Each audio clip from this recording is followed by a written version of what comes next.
Hello good evening students, welcome back to my YouTube channel. आज हम chapter number 3 energy का second lecture के साथ आए हैं और हमारा टॉपिक है sources of energy. Okay, sources of energy की बात करते हैं तो अर्थ सरफेस के ऊपर हमारे पास बहुत सारे सोर्स ऐसे हैं जिनसे हमें एनर्जी मिलती है। ओके, तो उसमें हमने कुछ सोर्सेज को डिस्कस किया है वन बाय वन। सो सबसे पहले बात करते हैं energy from the sun. Okay, so sun is the ultimate source of energy, right. Sun हमारे पास क्या होता है, सन से हमें बहुत ज्यादा अमाउंट में एनर्जी मिलती रहती है, राइट। तो जो एनर्जी हमें सन से मिलती है उसका नाम हमने क्या रख दिया दिया हुआ है, that is solar energy. Okay, so the energy obtain from the sun, that is solar energy, and the solar energy, these are the applications of solar energy. Applications means solar energy कहाँ use होती है। Okay, that solar energy is used by plant, okay, in order to prepare their food. Okay, that is for photosynthesis process. photosynthesis process के बारे में आपने पढ़ा हुआ है। photosynthesis process क्या होता है, इस प्रोसेस को यूज करके प्लांट अपना फूड प्रिपेयर करते हैं, right. So then next we have in solar cooker and solar heater, solar energy is used for cooking and heating purpose respectively. Okay, तो हमारे पास जो सोलर कुकर्स होते हैं, सोलर कुकर्स और सोलर हीटर्स होते हैं, वो किस बेसिस पर काम करते हैं, वो सनलाइट के ऊपर काम करते हैं, राइट। सो सनलाइट को वो किस में कन्वर्ट कर ले, सनलाइट की हेल्प से वो कुकिंग और हीटिंग पर्पस के लिए यूज किए जाते हैं। ओके, इसके बाद हमारे पास जो नेक्स्ट है, that is energy from the this one, the water cycle maintain in the nature due to solar energy. Okay, जो वाटर साइकिल है ना, नेचर के अंदर मेंटेन है, वो भी किस वजह से मेंटेन है, that is due to solar energy. तो इस तरह से सोलर एनर्जी हमारे पास क्या है, it is a source of energy. Then हमारे पास दूसरा क्या है, energy from the flowing water. Energy from the flowing water, इसका सबसे बेस्ट एग्जांपल जो उसको यूज किया जाता है, that is hydro electric power station. Hydro electric power station क्या होते हैं, हाइड्रो इलेक्ट्रिक पावर स्टेशन की हेल्प से हम क्या जनरेट करते हैं, इलेक्ट्रिसिटी जनरेट करते हैं। इलेक्ट्रिसिटी जनरेट करने का प्रोसेस क्या है, वो हमने डिस्कस करेंगे वन बाय वन। पहले बात करते हैं हाइड्रो एनर्जी क्या होती है। The energy stored in the water, that is known as hydro energy. Energy stored in the water, that is known as hydro energy. इसके बाद आता है hydro electric power station. Hydro electric power station में क्या होता है, in hydro electric power station हमने पानी को, वाटर को स्टोर किया हुआ था रिजर्वेयर में। Okay, and we know that जो हमारे पास स्टोर्ड वाटर होता है उसके पास कौन सी एनर्जी होती है, that is potential energy. Okay, जब हम वाल्व ओपन करते हैं, then this potential energy of the water gets converted into kinetic energy, and hence this kinetic energy is used to rotate the turbines, और turbines को rotate करने के लिए इस काइनेटिक एनर्जी का यूज किया जाता है। ओके, सो काइनेटिक, जब टर्बाइंस रोटेट करेंगे तब क्या होगा, तब इलेक्ट्रिसिटी जनरेट होगी। एंड इस तरह से जो इलेक्ट्रिसिटी जनरेट होती है उसको हम क्या बोलते हैं, hydro electricity. Hydro means water में जो हाइड्रो एनर्जी स्टोर्ड है, उस एनर्जी का यूज हमने किस लिए किया, इन टर्बाइंस को रोटेट करने के लिए। एंड जब ये टर्बाइंस रोटेट होंगे तब क्या जनरेट होगी, hydroelectricity. Okay, electricity generate होगी, and that electricity generated is known as hydroelectricity. Okay okay students, इसमें हमारे पास जो नेक्स्ट है, that is energy from the fuel. Okay, so हमारे पास जो एनर्जी फ्यूल्स होते हैं, मैंने आपको बताया था उनके पास कौन सी एनर्जी होती है, उनमें केमिकल्स एनर्जी होती है। जब हम उन्हें बर्न करते हैं तो they provide us heat energy as well as light energy. तो हमें वो क्या दे रहे हैं, हीट एनर्जी और लाइट एनर्जी दे रहे हैं। Okay, so you can see different types of fuels such as kerosene, wood, petrol produce a lot of heat energy on burning. Okay, then हम LPG, wood, coal ये किस तरह से use करते हैं, ये हम हाउस होल्ड पर्पज में एज अ फ्यूल यूज करते हैं। पेट्रोल डीजल का यूज कहाँ पर किया जाता है, जो आपके पास कार है, व्हीकल्स होते हैं, ठीक है, तो वहां पर हम किसको यूज करते हैं, हम उनको वहां पर यूज करते हैं पेट्रोल और diesel. Okay, now what is fossil fuel. Fossil fuel क्या होता है, फॉसिल फ्यूल जो होता है बहुत साल, लाखों साल पुराना है। इसको बनाया कैसे गया, it is formed due to it is formed from the remains of plant and animal buried under earth millions years ago. Okay, तो वो क्या होता है, प्रेशर की वजह से नीचे दब गए।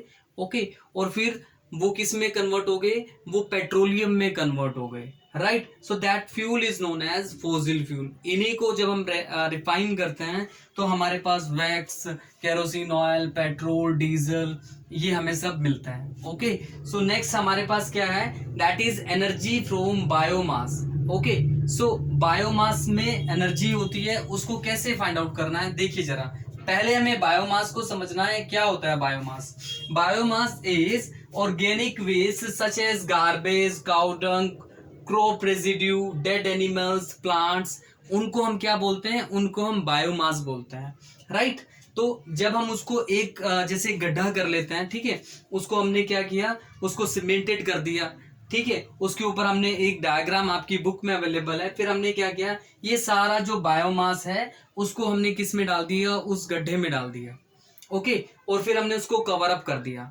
ठीक है, उसमें एक आउटलेट होती है, आउटलेट से हमें क्या मिलता है, बायोगैस फ्यूल मिलते हैं, बायोगैस मिलता है। Right, so in the absence of oxygen, that biomass gets converted into biogas, and then biogas is used as a fuel in household purpose.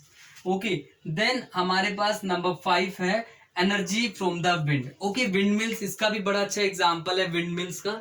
ठीक है, हमें पता है कि ये जो विंड्स, हवा चलती है तो उनके पास क्या होती है, एनर्जी होती है। then that energy is used to rotate the blades of windmill. Okay, जब वो ब्लेड मूव करते हैं तो उसके साथ टर्बाइंस भी कनेक्ट होते हैं, उसके साथ टर्बाइंस कनेक्ट होते हैं, देन इलेक्ट्रिसिटी जनरेट कर सकते हैं, या हम उसे ग्रेन्स होते हैं उनको भी पीस सकते हैं, एंड वाटर को।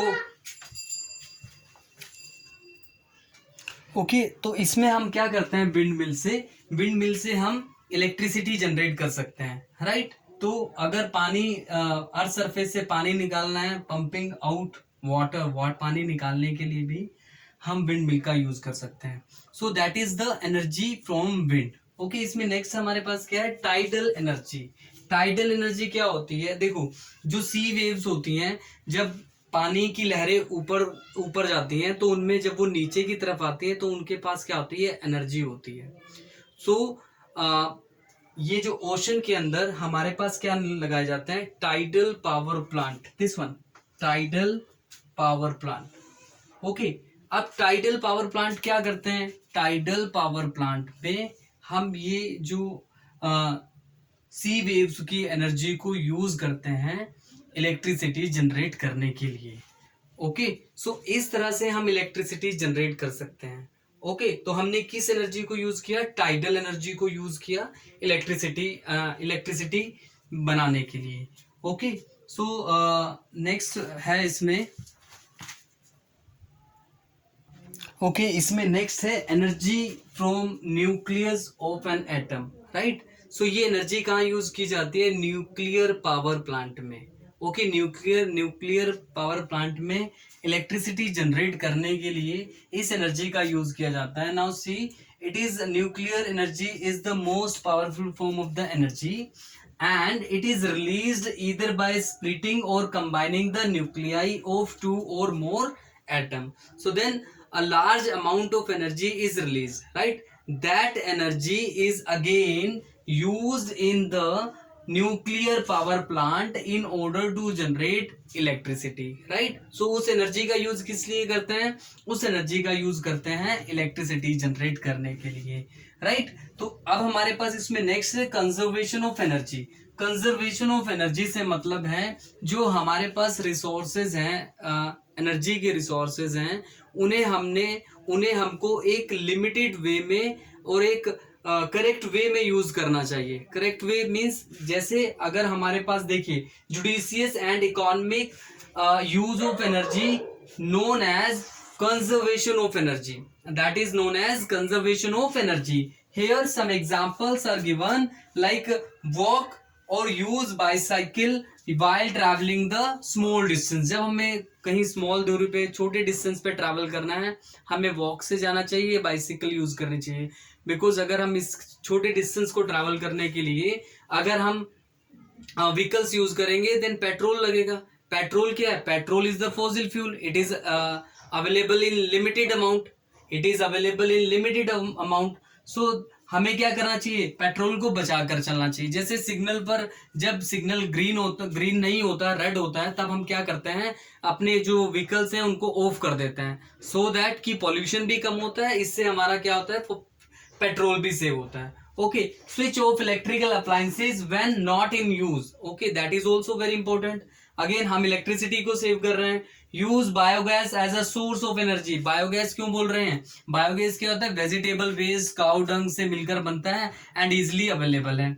Okay, so that is biogas use करना चाहिए। Then use solar devices such as solar cooker, solar heater etcetera. Okay, हमें सोलर डिवाइसेस को यूज करना चाहिए बिकॉज सनलाइट से क्या ये ऑपरेट होते हैं और sun is the ultimate source of energy. तो इस तरह से भी हम एनर्जी को सेव कर सकते हैं। ओके, सो हमारे पास रिन्यूएबल सोर्सेस ऑफ एनर्जी हैं और एक non renewable sources of energy. ये भी आपने प्रीवियस क्लासेस में पढ़ा हुआ है। रिन्यूएबल सोर्सेस ऑफ एनर्जी क्या होता है? जो they sources will get exhausted as use again and again. Okay, जिन रिन्यूएबल मीन्स जिनको दोबारा से रिपीट करके यूज कर सकते हैं, like energy from sun, energy from water, energy from wind. ये क्या कर सकते हैं? These are the renewable sources of energy, जो रिपीट कर सकते हैं again and again. And what is non renewable? जिनको रिन्यू नहीं किया जा सकता। क्या रिन्यू नहीं किया जा सकता? जैसे कि फॉसिल फ्यूल। अगर फॉसिल फ्यूल एक बार समाप्त हो गया, खत्म हो गया, तो वो दोबारा बनने के लिए लाखों साल लगेंगे। ओके, तो इसीलिए हमें उसको क्या करना चाहिए? लिमिटेड अमाउंट में यूज करना चाहिए। Okay, so this is all about today's class. So thank you so much class.